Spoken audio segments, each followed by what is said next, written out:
ચકો પહેલી વાર પ્રપોઝ મારે ને એટલે બીવું એમાં હું બીવાનું માર દેવાનું પ્રપોઝ બીવાનું હું ચકા બીવાની વાત નહીં યાર, પણ જો એ ના પાડે તો આખા ગામ વચ્ચે જો એ ના પાડે તો ઇજ્જતનું શું થાય યાર?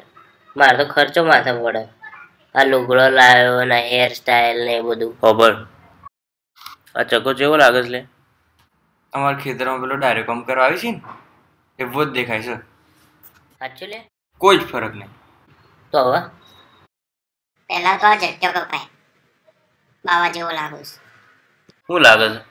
મેર પડે ભાઈનો? ના મેળ પડ્યો. આવું લગર વગર ફરો તો કોણ પસંદ કરે? પાછા ભણવા માટે છે. 7 ધોરણ ભણ્યો છું સરકારી સ્કૂલમાં, એ પણ બહાર 40%. સમજ્યો? એટલામાં કઈ ભજીયો ફરક ના પડે. તો હવે હવે તો શું થાય? મારું કેવું છે ભાઈ? એ આ કોણ આવ્યું?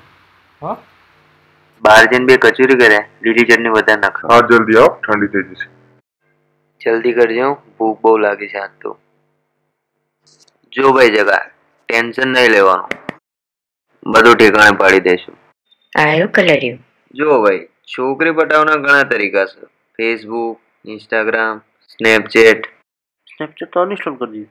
અને પેલું શું નામ હતું? સારું નામ હતું. વોટ્સએપ. હા વોટ્સએપ. તો વોટ્સએપ ડાઉનલોડ કરો, છોકરીનો નંબર લો, ચેટ કરો, અને બીજું તો હું લાઈક કરો, શેર કરો, સબસ્ક્રાઇબ કરો.